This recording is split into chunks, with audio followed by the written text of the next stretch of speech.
बच्चों आज हम आपको नेक्स्ट टॉपिक पढ़ाएंगे और वो है विस्थापन विधि द्वारा पतले उत्तल लेंस की फोकस दूरी ज्ञात करना, to determine the focal length of a convex lens. देखिए बच्चों, ये आपके प्रैक्टिकल में भी है और जब हम आपको प्रैक्टिकल कराएंगे, लैब में ले जाएंगे, तो वहाँ हम आपको 2 पिन देंगे, ठीक है, और एक उत्तल लेंस देंगे और आपसे कहेंगे कि आप इन 2 पिनों की सहायता से उत्तल लेंस की फोकस दूरी ज्ञात कीजिए। तो बेटा लेंस का एक गुण होता है, उत्तल लेंस का एक गुण होता है कि यदि 2 पिनों के बीच की दूरी, जैसे ये मेरे फिंगर देख रहे हो, 2 पिन है, यदि इन 2 पिनों के बीच की दूरी लेंस की फोकस दूरी के 4 गुणे के बराबर हो या उससे अधिक हो, 4 गुणे के बराबर हो, तो लेंस की 2 स्थितियों में, एक तो इस वाले इसके समीप, पिन के समीप, और एक इस पिन के समीप, एक वस्तु का दूसरी वस्तु के या एक पिन का दूसरे पिन के नोक पर वास्तविक और उल्टा प्रतिबिंब बनता है। जैसे हम फिगर में देखें, ये बच्चों इस लेंस की L1 स्थिति और ये हमारे पास एक पिन है और ये दूसरा पिन है। तो जब हम इस लेंस को इस वस्तु की ओर रखेंगे और हम इस लेंस को थोड़ा सा आगे पीछे खिसकाकर इसका प्रतिबिंब यहाँ से देखेंगे तो हमें ये उल्टा प्रतिबिंब A' B' मिलेगा। क्लियर? अब हम लेंस को विस्थापित करते हैं, दूसरी ओर ले जाते हैं, इस पिन के समीप ले जाते हैं। तो इस पिन के समीप ले जाकर जब हम देखते हैं इधर से, तो हमें फिर इसकी नोक पर इसका उल्टा प्रतिबिंब ऐसे दिखाई देगा। तो इसे रिप्रेजेंट कैसे करें? उतनी ही पिन को हमने नीचे ले लिया, ये D' तक, और इससे हमारा उल्टा प्रतिबिंब, इसका उल्टा ये तो हुआ, सॉरी इसका उल्टा ये हुआ, तो एक पिन का प्रतिबिंब दूसरे पिन पर बनता है, प्रतिबिंब वास्तविक और उल्टा होगा। अच्छा बेटा, दोनों पिनों के बीच की दूरी ये A कहलाती है और ये लेंस की L1 स्थिति, पहली स्थिति, और ये लेंस की L2 स्थिति, इनके बीच विस्थापन कहलाता है D। क्लियर? तो हम इसे भी नाप सकते हैं, दोनों पिनों के बीच की दूरी नाप सकते हैं हम प्रकाशिक बेंच पर, और ये D भी नाप सकते हैं। और फिर मैं आपको फार्मूला ड्राइव करूंगा, उस फार्मूले से आप इस पतले उत्तल लेंस की फोकस दूरी ज्ञात कर सकते हैं। क्लियर? तो लिखिए, ये फिगर बना लेना कि जब 2 पिनों के बीच की दूरी, जब 2 पिनों के बीच की दूरी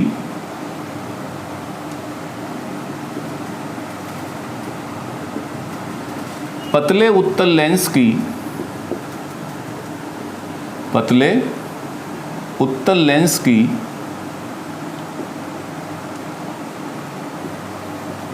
फोकस दूरी के, फोकस दूरी के 4 गुना या 4 गुने के बराबर होती है, 4 गुने के बराबर होती है, तो एक पिन का प्रतिबिंब, एक पिन का वास्तविक और उल्टा प्रतिबिंब, एक पिन का वास्तविक व उल्टा प्रतिबिंब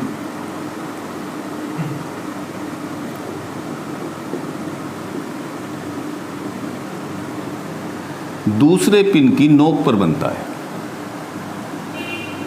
या दूसरे पिन की नोक पर बनता है।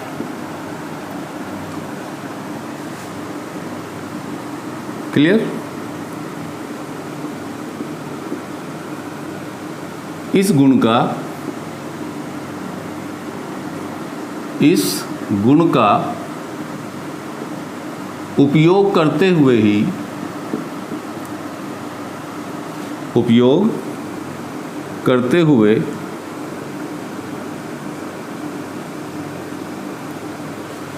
पतले उत्तल लेंस की, पतले उत्तल लेंस की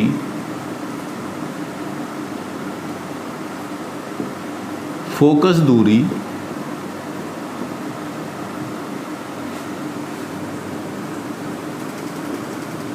ज्ञात की जा सकती है।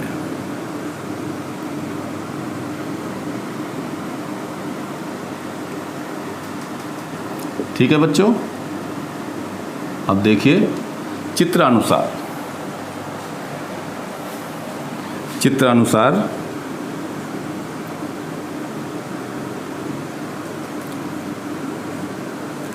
लेंस की L1 स्थिति में, लेंस की L1 स्थिति में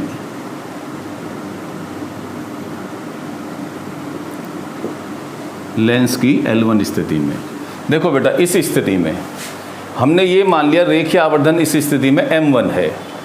तो देखिए M1 बराबर क्या बताया था कल, V/U बराबर I की जगह पहली स्थिति में प्रतिबिंब की लंबाई I1, ये बेटा हम I1 कह देंगे, ये लंबाई, और अपॉन वस्तु की लंबाई तो समान है, पिन तो समान लंबाई के हैं, I/O।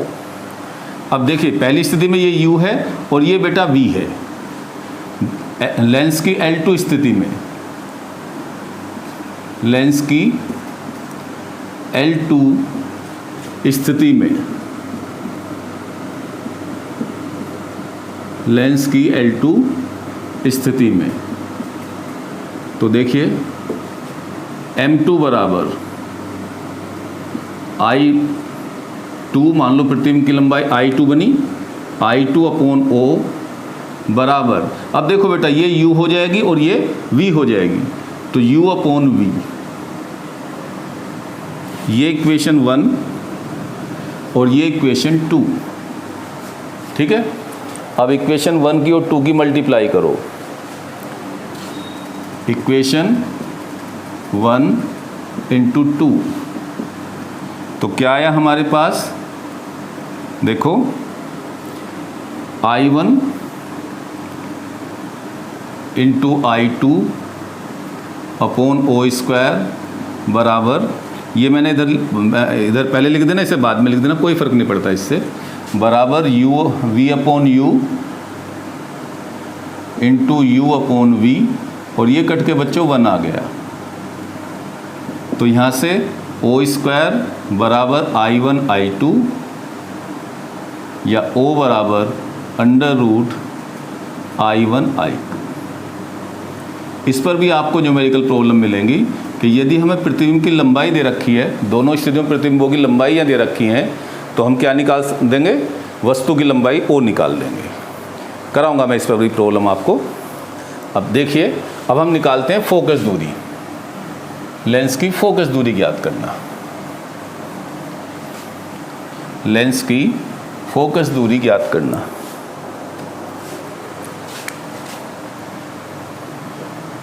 लेंस की फोकस दूरी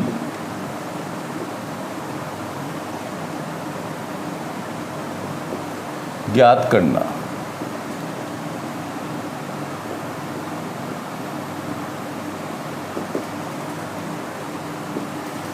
लेंस की फोकस दूरी ज्ञात करना।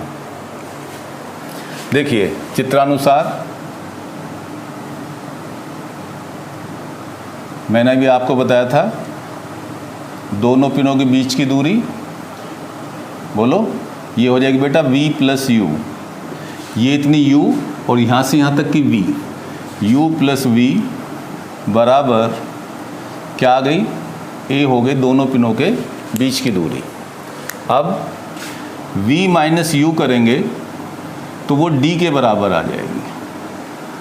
देख लो ये D कैसे निकलेगी भाई, आप या तो इसमें से ये सब्ट्रैक्ट कर दीजिए या इसमें से ये सब्ट्रैक्ट कर दीजिए, ये आ जाएगी। इन्हें ऐड कर लीजिए तो क्या आ गया, 2V बराबर, जोड़ देंगे तो U से U कैंसिल हो जाएगा, A+D, तो V बराबर A+D/2। अब घटाओ, या चलो मैं इसे मान देता हूँ ये थर्ड और ये फोर्थ, ऐसा अच्छा नहीं लगता, और यहाँ इक्वेशन थर्ड + फोर्थ। अब घटाओ इक्वेशन थर्ड माइनस फोर्थ, तीसरी में चौथी घटाओ तो ये आपके v से v कैंसिल हो जाएगा, तो 2u बराबर a माइनस डी, तो u बराबर a माइनस डी अपॉन 2। और देखिए लेंस समीकरण से क्या है लेंस समीकरण, 1/f बराबर 1/v minus 1/u। Value put कीजिए, 1/f बराबर 1/v, तो v रखोगे तो क्या रखेंगे, a plus D upon 2 minus 1/u, क्या रखेंगे बच्चों, a माइनस डी अपॉन 2। और u को हमेशा कैसे लिया जाता है, माइनस का, तो ये माइनस माइनस प्लस हो जाएगा, तो क्या आ जाएगा,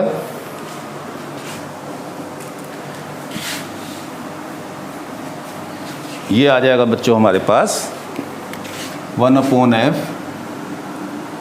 बराबर 2/a plus D plus 2/a minus D, या 1/f बराबर LCM a plus D into a minus D, 2 common ले लो तो ये a minus D plus a plus D, और यहाँ d से d कैंसिल, तो 1/f इक्वल टू क्या है बच्चों, ये 2a हुआ, 2 से मल्टीप्लाई करेंगे तो 4a upon a square minus D square, तो f बराबर आ गया a square minus D square upon 4a। ये फार्मूला आ गया बच्चों। तो इस सूत्र से हम क्या ज्ञात कर सकते हैं, पतले उत्तल लेंस की फोकस दूरी ज्ञात की जा सकती है। ठीक है, अब मैं एक न्यूमेरिकल लगा के दिखाता हूँ जिससे आपको ये और क्लियर हो जाएगा, आपके समझ में आ जाएगा किस तरह से प्रश्न पूछा जाता है और कैसे आप इसका सॉल्यूशन करेंगे। देखिए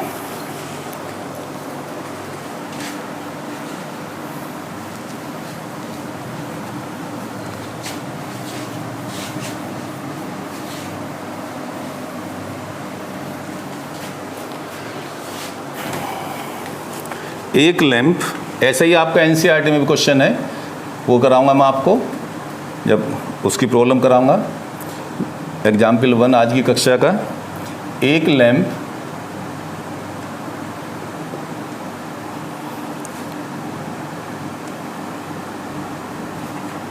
दीवार से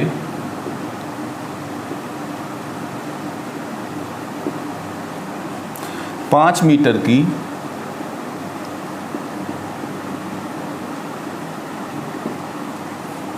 दूरी पर है।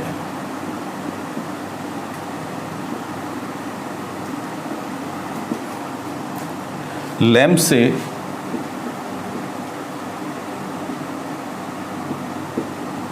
एक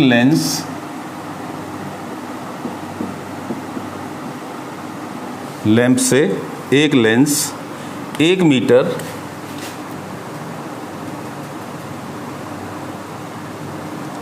तथा 4 मीटर की दूरी पर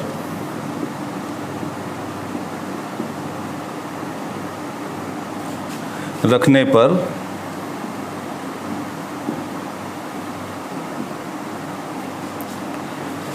दीवार पर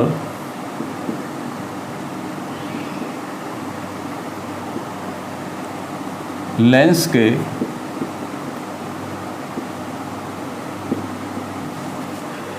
वास्तविक प्रतिबिंब बनते हैं। वास्तविक प्रतिबिंब बनते हैं।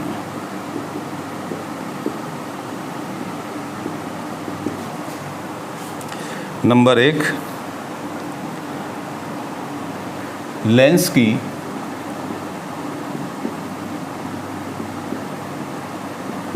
दोनों स्थितियों के लिए,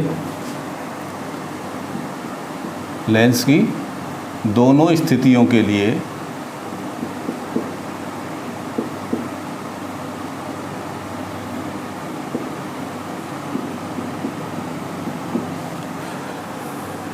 आवर्धन ज्ञात कीजिए।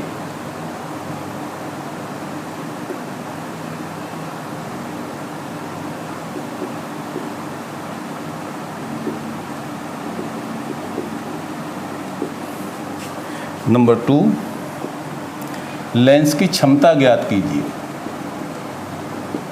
लेंस की क्षमता ज्ञात कीजिए।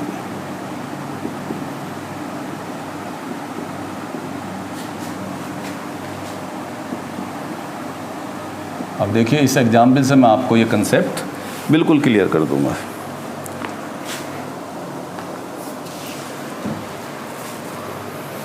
ठीक, तो देखिए जरा क्या कहता है। बिल्कुल क्वेश्चन पढ़ेंगे और आधी बात आपके माइंड में। एक लैंप दीवार से 5 मीटर की दूरी पर है। ये बच्चों लैंप हो गया और ये दीवार हो गई। ये 5 मीटर की दूरी पर है। ये दूरी कितनी होगी बच्चों? 5 मीटर। तो ये ए है। ए कितनी हुई? 5 मीटर। कह रहा लैंप से एक लेंस 1 मीटर, पहले कितनी दूरी पर रखा वो? बोलो। 1 मीटर। ये 1 मीटर। और फिर कहाँ रखा? 4 मीटर। फिर लैंप से कहाँ रखा? 4 मीटर। ऐसे। तो ये दूरी कितनी होगी बच्चों? 4 मीटर। क्या कहता है? लेंस के वास्तविक प्रतिबिंब बनते हैं लेंस की दोनों स्थितियों में। ये L1 स्थिति हुई और ये L2 स्थिति हुई। के लिए आवर्धन ज्ञात कीजिए और लेंस की क्षमता। लेंस की क्षमता जब ही निकलेगी जब हम फोकस दूरी निकाल लेंगे। तो लेंस की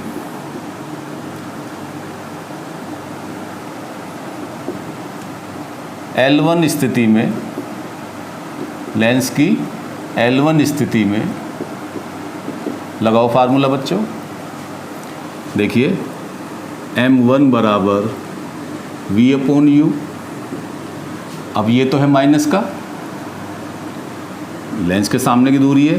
तो M1 बराबर V कितना होगा? ये 1, तो ये कितना रहा? ये 4 ना रह गया इतना? ये कितना रह गया बच्चों? 4 मीटर। तो V का मान कितना होगा इस स्थिति के लिए? 4 मीटर। तो 4/-1 दैट इज इक्वल टू -4। अब लेंस की L2 स्थिति के लिए, लेंस की L2 स्थिति के लिए, तो M2 बराबर क्या आया? बोलो। ये स्थिति होगी। ठीक है। तो बेटा अब U की वैल्यू कितनी होगी यहाँ से यहाँ तक की? U तो होगी अब -4 और V कितनी हो गई? -1। तो ये -1/-4। तो M2 बराबर -1/4। माइनस सिंबल ये दिखाता है कि प्रतिबिंब वास्तविक है। कल बताया था मैंने। तो देखिए एक बात याद रखना कि एक स्थिति में जो आवर्धन आएगा दूसरी स्थिति में उसका उल्टा आता है। अब हमें निकालनी है लेंस की फोकस दूरी। तो लेंस की फोकस दूरी, लेंस की फोकस दूरी, तो मैंने अभी आपको फार्मूला बताया था F बराबर A² - D²/4A बताया था। तो F बराबर A की वैल्यू 5 का स्क्वायर माइनस D की वैल्यू, D कितनी है बोलो भाई? ये पूरी देखो, ये 4 मीटर है, इतनी है, और ये 1 मीटर है। तो D कितनी आ गई है? 3 मीटर ना आ गई है? तो 3 का स्क्वायर अपॉन 4, A की वैल्यू 5। ठीक है। अब देखिए ये हो गया बच्चों 5 का स्क्वायर 25 माइनस 3 का स्क्वायर 9 बटे 20। तो F बराबर कितना आया, 25 में 9 के 16 बटे 20। ये मीटर में आई क्योंकि सारी दूरियां मीटर में हैं। अब लेंस की क्षमता, लेंस की क्षमता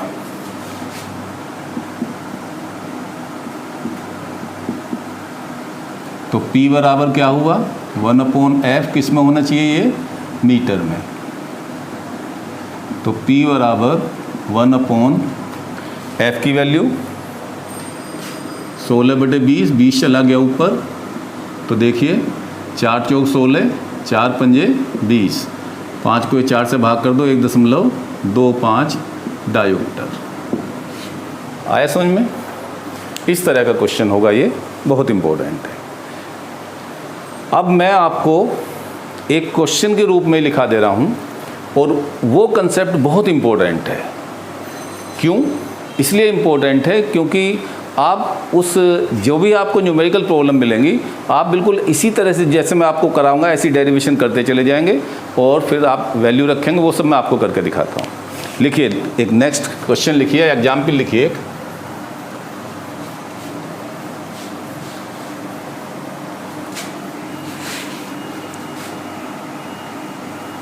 देखिए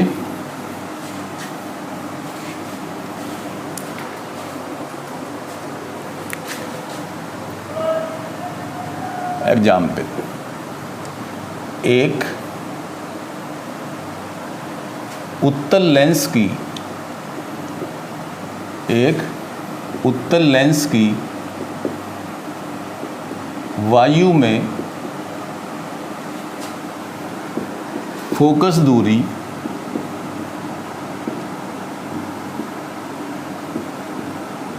FA है। कितनी है? FA है। इस लेंस को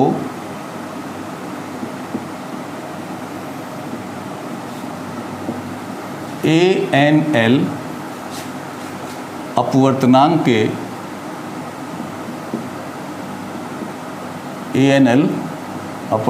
के द्रव में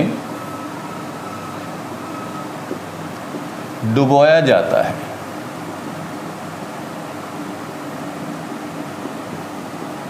डुबोया जाता है यदि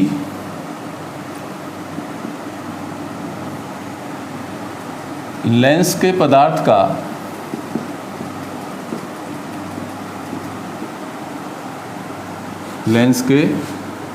का अपवर्तनांक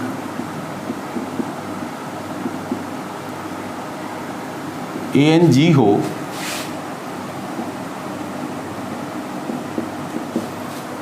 कितना हो? ANG हो, तो लेंस की द्रव में फोकस दूरी ज्ञात कीजिए।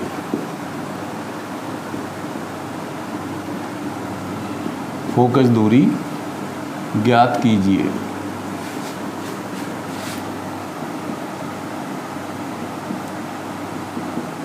ठीक। तथा लेंस के व्यवहार, मतलब कैसे व्यवहार करेगा? व्यवहार का या आकार की भविष्यवाणी कीजिए। ये एनसीईआरटी का क्वेश्चन है बच्चों, जो मैं आपको करा रहा हूँ उसका, सॉरी सीबीएसई बोर्ड का क्वेश्चन है, एसएल अरोड़ा का क्वेश्चन। भविष्यवाणी कीजिए यदि पहली स्थिति ANG बड़ा हो किससे? ANL से। दूसरी स्थिति ANG बराबर हो ANL से। और तीसरी स्थिति ANG का अपवर्तनांक कम हो लेंस का अपवर्तनांक कम हो किससे, लिक्विड से, ANL से। ठीक है बच्चों, क्वेश्चन है बढ़िया। अब देखिए सॉल्यूशन देखेंगे, बिल्कुल घबराना नहीं है, कंसेप्ट समझना है। पहले लेंस हमने किस में रखा, वायु में, क्योंकि हमें वायु में फोकस दूरी दी हुई है। और वक्रता त्रिज्या इसकी कितनी है लेंस की, R1 और R2। तो आप ये कहेंगे कि लेंस मेकर फार्मूला पढ़ाया था मैंने, लेंस की वायु में फोकस दूरी, लेंस की वायु में फोकस दूरी 1/FA एयर में, तो एयर में तो ANG लगेगा, ANG -1 1/R1 -1/R2, equation number 1। Clear. Lens को द्रव में डुबाने पर फोकस दूरी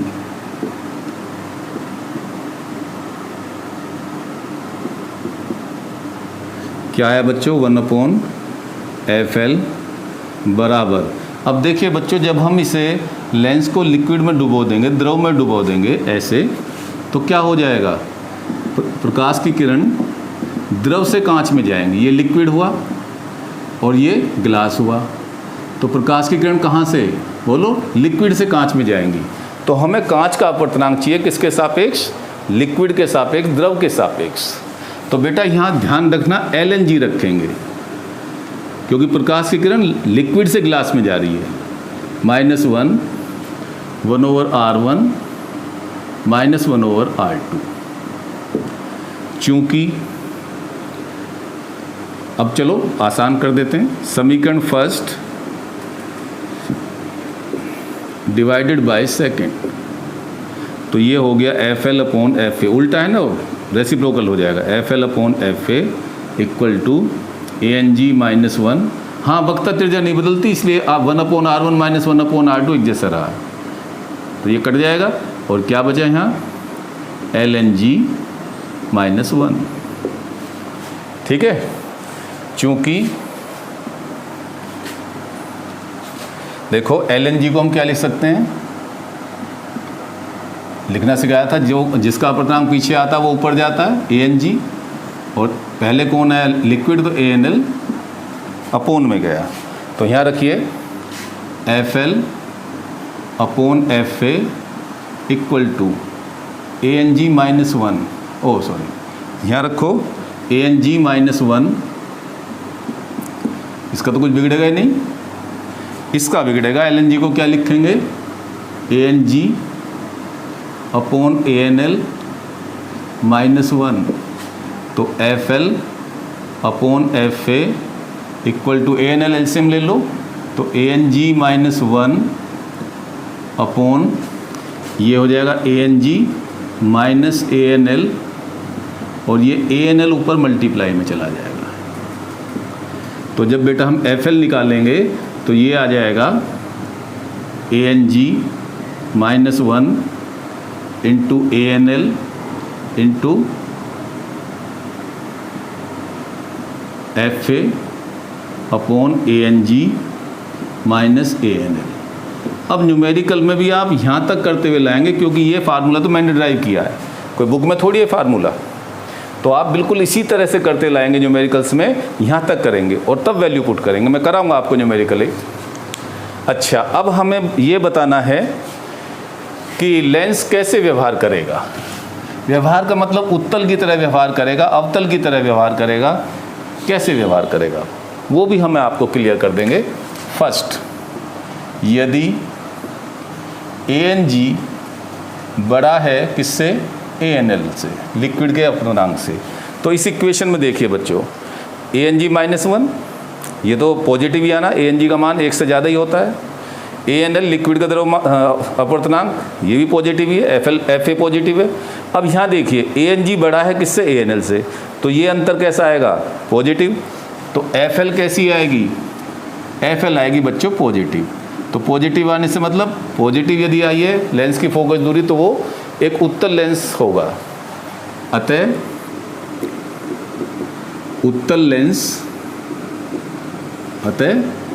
लेंस एक उत्तल लेंस की भांति व्यवहार करेगा। एक एफएल फोकस दूरी के ये फोकस दूरी बदल जाएगी उसकी, फोकस दूरी के एक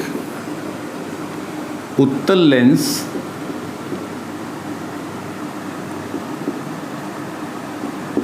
की भांति व्यवहार करेगा।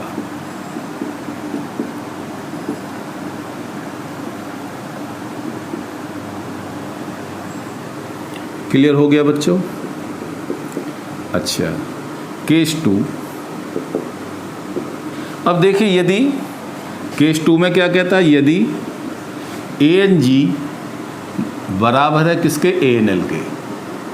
अब बेटा यहाँ देखिए ध्यान से, ANG और ANL दोनों बराबर हैं तो ये 0 हो गया, और किसी के भी नीचे 0 हो तो इन्फिनिटी के इक्वल, तो FL क्या आ गई, FL आ गई इन्फिनिटी। तो इसका मतलब लेंस रहा ही नहीं, वो एक क्या होगा, एक समतल कांच की प्लेट होगी।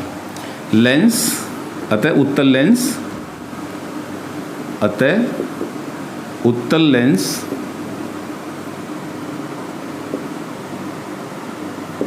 एक कांच की प्लेट की भांति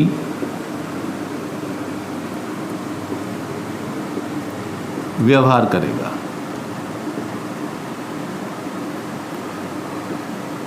क्लियर हुआ ये? अब तीसरी स्थिति क्या, यदि ANL छोटा है किससे, ANG छोटा है किससे, ANL से, तो उस स्थिति में बच्चों FL नेगेटिव आएगा।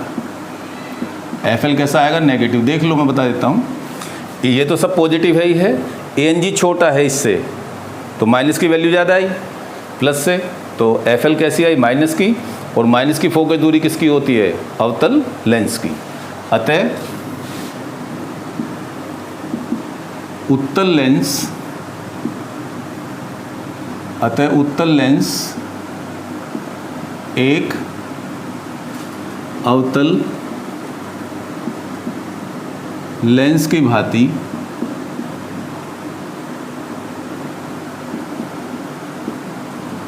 व्यवहार करेगा।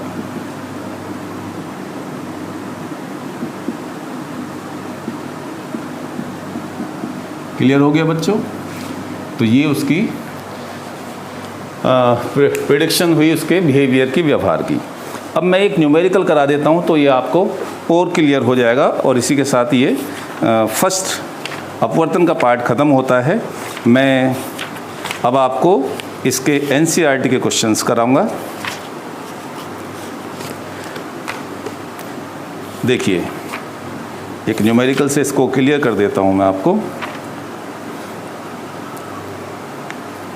ये देखिए, ये 2011 का आया हुआ क्वेश्चन है, और ताज़ा देखना चाहें तो ये क्वेश्चन नंबर 2013 में आया हुआ क्वेश्चन है। चलो ये करा देते हैं। ये सारे एक जैसे क्वेश्चन हैं।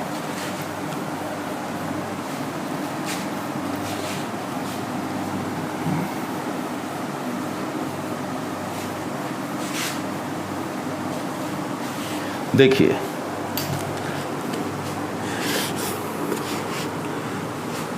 और ये एग्जाम्पल 3 आज की कक्षा का, और ये हुआ 2013 का क्वेश्चन। एक उत्तल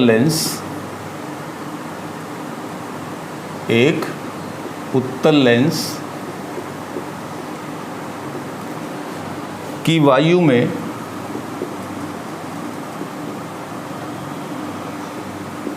फोकस दूरी, वायु में फोकस दूरी 20 सेंटीमीटर है।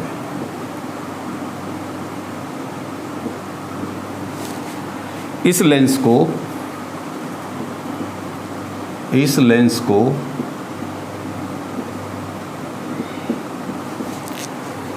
1.3 अपवर्तनांक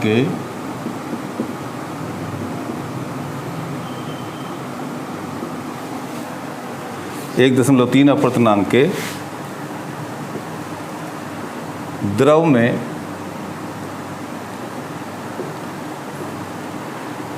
डुबाने पर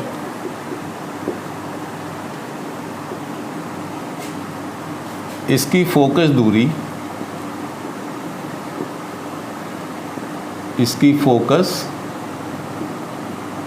दूरी क्या होगी?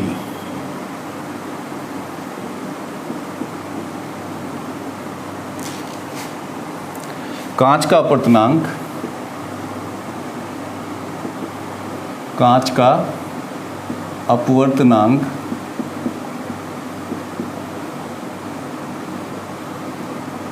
1.50 है। तो देखिए, इस प्रश्न को बच्चों आप बिल्कुल यहाँ तक फार्मूला ड्राइव करेंगे, माना से लेके आप लेंस की या उत्तल लेंस की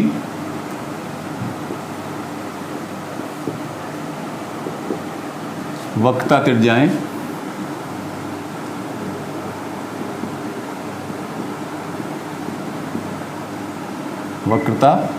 त्रिज्याएं R1 और R2 हैं। अब बस लेंस की वायु में फोकस